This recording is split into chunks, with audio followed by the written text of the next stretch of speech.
현대차그룹이 휴머노이드 로봇이죠. 아틀라스로 유명한 이 보스턴 다이내믹스의 지분을 추가로 사들이는 방안을 추진하고 있다는 이야기가 들려왔습니다.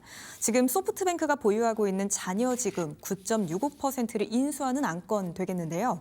거래가 마무리가 된다면 정의선 회장이 현대차, 기아, 현대모비스 등 그룹 축 지분 기존 90.35%에서 100%로 올라서게 된다고 합니다.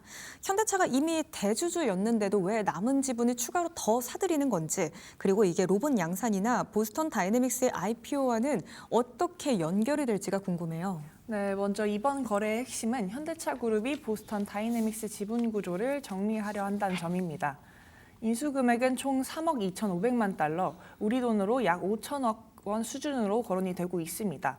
소프트뱅크가 2021년 보스턴 다이내믹스를 현대차 그룹에 매각할 당시 일부 지분을 남기면서 풋옵션을 설정했는데요.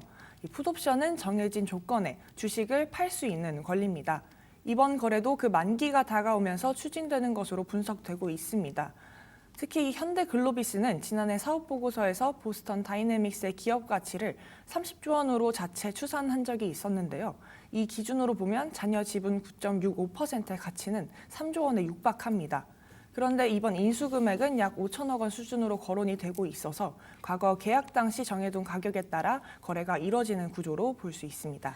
보스턴 다이내믹스가 완전 자회사 구조에 가까워지게 된다면 앞으로 미국 증시 상장 작업에도 속도가 더 빠르게 붙을 수 있고요. 또 상장 이후에는 보유 지분 가치가 현대차 그룹의 기업 가치에 더 직접적으로 반영될 수 있다는 기대감도 있죠. 여기에 정의선 회장이 일부 지분을 활용해서 자금을 마련하고 그룹의 지배구조 개편에 나설 수 있다는 관측까지도 전해지는데요. 증권가에서도 이 부분에 상당히 관심이 많죠. 네, 그렇습니다. 보스턴 다이내믹스의 상장 기대감은 이미 여러 리포트에서 언급이 되었습니다. 김용민 유한타증권 연구원은 앞서 현대차그룹은 보스턴 다이내믹스의 IPO를 준비해왔고 소프트뱅크의 풋옵션 행사와 상장이 지배구조 개편의 신호탄이 될 수 있다고 분석했습니다. 또 유지웅 다올투자증권 연구원도 보스턴 다이내믹스에 대해 2027년을 겨냥한 지배구조 개편의 주 동력으로 발전해서 추가 증자 또는 IPO 가능성이 있다고 내다봤습니다. 그런데 한쪽에서는 보스턴 다이내믹스의 지분을 늘리는 방안을 추진하면서도 또 다른 한쪽에서는 보스턴 다이내믹스와 함께 만들었던 로봇과 AI 연구소죠. RAI 인스티튜트 지분을 소프트뱅크에 매각하는 방안도 거론이 되고 있습니다. 얼핏 보면 로봇은 키우겠다고 하면서 연구소 지분은 파는 구조라 헷갈릴 수도 있겠다 싶은데요. 현대차그룹이 왜 이런 선택을 하는 건지, 그리고 업계와 시장에서는 어떤 분석을 내놓고 있는지도 정리해 주시죠. 네, 먼저 현대차그룹은 2022년 보스턴 다이내믹스와 함께 RAI 인스티튜트를 설립하면서 4억 2,400만 달러를 출자했습니다. 그런데 최근에는 이 지분을 소프트뱅크에 약 1억 달러에 매각하는 방안이 거론되고 있습니다.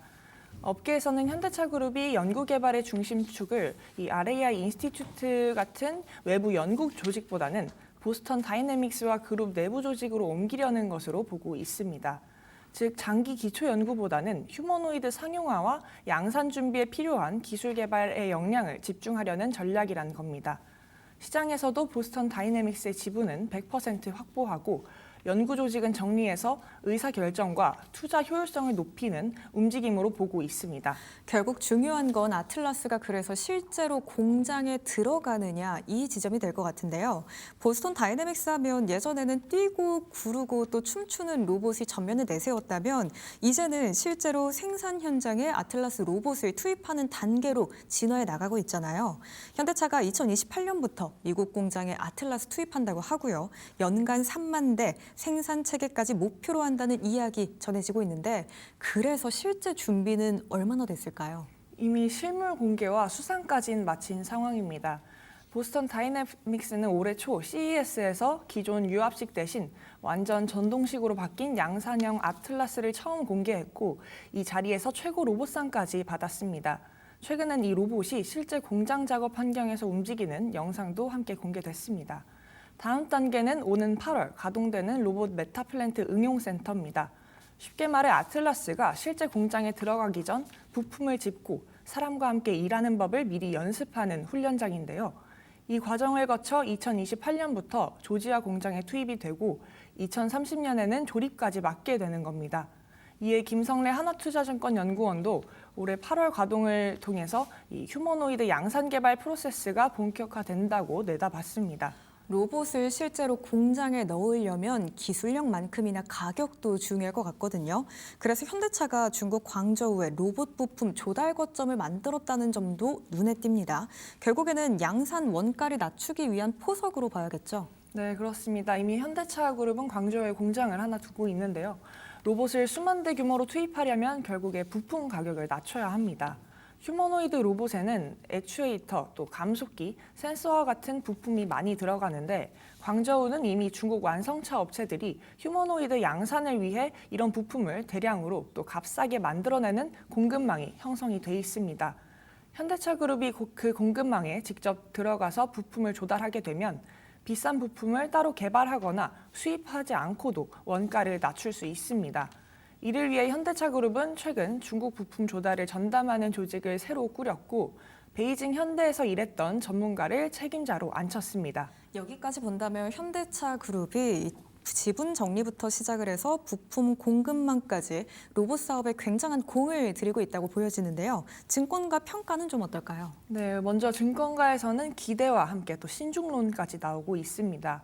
먼저 김성래 하나투자증권 연구원은 로봇 사업 가치에 주목해서 목표 주가를 76만 원으로 10만 원가량 상향을 했습니다.